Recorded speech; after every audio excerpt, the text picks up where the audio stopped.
David bro സൂപ്പർമാനിലെ ചെറിയൊരു kissing scene വരെ അവന്മാർ സെൻസർ ചെയ്ത് കളഞ്ഞു. ഇങ്ങനെ പോയാൽ നമ്മൾ എന്താ ചെയ്യുക?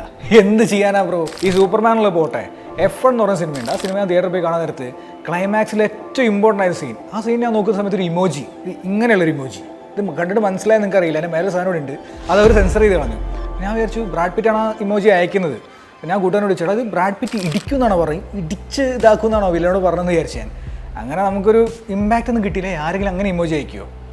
അങ്ങനെ പുറത്തിറങ്ങി ന്യൂസൊക്കെ കഴിഞ്ഞപ്പോൾ മനസ്സിലായേ അതിൻ്റെ മേലൊരു സാധനം ഇവിടെ ഉണ്ട്, അത് അവർ സെൻസർ ചെയ്ത് കളഞ്ഞാണ്. നമ്മൾ 10-250 രൂപ കൊടുത്തൊരു പടം കണ്ടിട്ട് അതിലെ ഏറ്റവും മെയിൻ സീൻ, നമുക്കൊരു രോമാഞ്ചം വന്നുള്ള സീനകത്ത് ഇങ്ങനെ സെൻസർ ചെയ്ത് നശിപ്പിച്ച് കളഞ്ഞാൽ നമുക്ക് ഇടുന്നൊരു ഫീൽ ഒന്ന് ആലോചിക്കും. അതിലൊന്നും ഇവിടെ ആരും ഉത്തരം പറയാനില്ല. അതുപോട്ടെ, പിന്നെ മറ്റേ Janaki versus state of Kerala എന്ന സിനിമ, അതിൻ്റെ ഇഷ്യൂസ് നിങ്ങൾക്കറിയാം. പിന്നെ പഞ്ചാബ് 95 എന്ന പടം ലേറ്റസ്റ്റ് ആയിട്ട് ഇറങ്ങിയിട്ടുണ്ട്. അതിൽ ഇതേമാതിരി തന്നെ 127 കട്ടോ അങ്ങോട്ട് വേണമെന്നൊക്കെ പറഞ്ഞത്. 127 കട്ട് വന്നിട്ട് പിന്നെന്താ പടത്തിൽ ബാക്കിയുള്ളത്? ആകെ ട്രെയിലർ ഉണ്ടാവും അല്ലേ? അപ്പോൾ എന്തായാലും നമുക്കിതിലൊന്നും ചെയ്യാനില്ല. നമുക്കാകെ ചെയ്യാൻ പറ്റുന്നത് ഇതുപോലെ സെൻസർ ചെയ്യപ്പെടുകയോ അല്ലെങ്കിൽ ബാൻ ചെയ്യപ്പെടുകയോ ചെയ്ത കുറച്ച് കിടിലൻ സിനിമകളുണ്ട്. ഇപ്പം കൾട്ട് ക്ലാസിക്കായിട്ട് പറയുന്നുണ്ട്. അതുപോലെ കുറച്ച് സിനിമകൾ ഞാൻ റെക്കമെൻഡ് ചെയ്ത് തരാം. നിങ്ങളത് കണ്ടു നോക്കുക, കണ്ടിട്ട് നമുക്ക് സംതൃപ്തി അടയാം. ഒന്നാമത്തെ സിനിമ 1971 ഇറങ്ങിയിട്ടുള്ള എ ക്ലോക്ക്വർക്ക് ഓറഞ്ച്. ഇത് ഡയറക്റ്റ് ചെയ്തിരിക്കുന്നത് നമ്മുടെ ലോകത്തിലെ തന്നെ ഏറ്റവും മികച്ച ഡയറക്ടേഴ്സ് എന്ന് ലിസ്റ്റ് ചെയ്യപ്പെട്ടുള്ള ഒരാളാണ് സ്റ്റാൻലി കുബ്രിക്ക്. പുള്ളിയുടെ വിഷ്വൽസ് ആണ് മെയിൻ. പുള്ളി ഒരു ഫോട്ടോഗ്രാഫറാണ് ബേസിക്കലി. പക്ഷേ പുള്ളിയുടെ ഒരു മേക്കിംഗ് ഉണ്ടല്ലോ, പെർഫെക്ഷനിസ്റ്റ് ആണ് ആൾ. ഒരു കാര്യം പക്കയായിട്ട് കിട്ടാൻ വേണ്ടിയിട്ട് വീണ്ടും വീണ്ടും വീണ്ടും റീടേക്ക് എടുത്ത് ഇങ്ങനെ ആക്ടേഴ്സ് ഇങ്ങനെ ബുദ്ധിമുട്ടിക്കും. പക്ഷേ ഔട്ട്പുട്ട് ഉണ്ടല്ലോ മാരകമായിരിക്കും. ഇതിൽ അത്യാവശ്യം നല്ല വയലൻസ് ഉണ്ട്, പിന്നെ സൈക്കോളജിക്കൽ ത്രില്ലറാണ്, അത് ഓർമ്മ വേണം. അപ്പോൾ ആ രീതിയിലുള്ള കുറച്ച് കാര്യങ്ങളൊക്കെ ഉണ്ട്.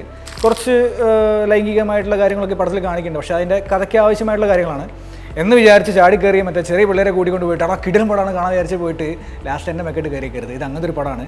അന്ന് ഒരുപാട് ക്രിറ്റിസൈസ് ചെയ്തൊരു പടമാണെങ്കിലും ഇന്ന് one of the greatest movies ever made എന്ന് പറയുന്നൊരു പടമാണ്. സോ കണ്ടു നോക്കുക, കിടിലൻ പടമാണ്. അടുത്തൊരു തീപ്പൊരി പടം എന്നൊക്കെ പറയില്ലേ, എൻ്റെ പേഴ്സണൽ ഫേവറേറ്റ് ആണ്. ഇതിലൊരു റൂൾ ഞാൻ പറഞ്ഞുതരാം.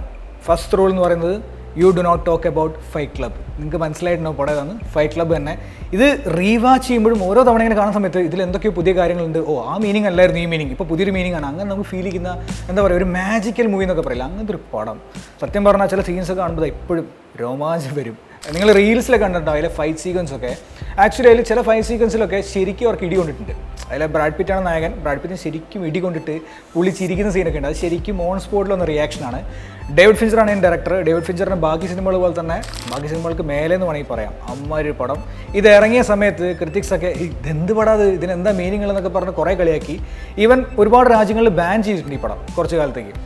ഇപ്പം ആക്ച്വലി നിങ്ങൾ IMDbയുടെ ലിസ്റ്റ് എടുത്ത് നോക്കിയോ, ടോപ്പ് 10 മൂവി ലിസ്റ്റിൽ പലപ്പോഴും ഈ പടത്തിൻ്റെ പേര് നിങ്ങൾ കാണും. സോ നിങ്ങൾ കണ്ടിട്ടില്ലെങ്കിൽ മസ്റ്റ് വാച്ച് ആണ്. ഇതൊരു തീ, അത്രയുള്ളൂ എനിക്ക് പറയാൻ. കിടിലൻ പടമാണ്.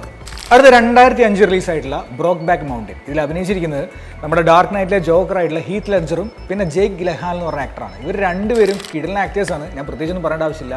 ഇവരുടെ ഫിലിമോഗ്രഫി തന്നെ നിങ്ങൾ ജസ്റ്റ് വിക്കിപീഡിയ നോക്കിയാൽ മനസ്സിലാവും. അമ്മമാരെ ആക്ടേഴ്സാണ്. ഇതിന് മറ്റൊരു മെയിൻ ഘടകം എന്ന് പറയുന്നത് ഈ സിനിമയാണ്. ശരിക്കും പറഞ്ഞാൽ ഹോളിവുഡിൽ ഇതിന് മുൻപ് ഉണ്ടായിട്ടുണ്ടോ ഇല്ല എന്നല്ല ഞാൻ പറയുന്നത്.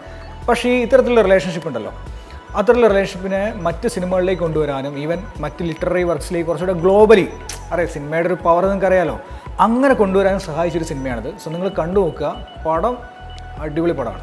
ഇനി ഒരുപാട് സിനിമകളുണ്ട്, നിങ്ങൾക്ക് അറിയാവുന്ന താഴെ കമൻറ്റ് ബോക്സിൽ കമൻറ്റ് ചെയ്യുക. സോ നമുക്ക് എല്ലാവർക്കും കാണാൻ പറ്റും. നിങ്ങളുടെ സിനിമ ഇഷ്ടപ്പെടുന്ന ഫ്രണ്ട്സിനൊക്കെ ഈ വീഡിയോ ഷെയർ ചെയ്ത് കൊടുക്കുക, അവർക്ക് ഉപകാരമാവും. സോ ഇനി ഒരുപാട് സിനിമാ വിശേഷങ്ങളുമായിട്ട് അടുത്ത വീഡിയോയിൽ നമുക്ക് കാണാം. Till then bye.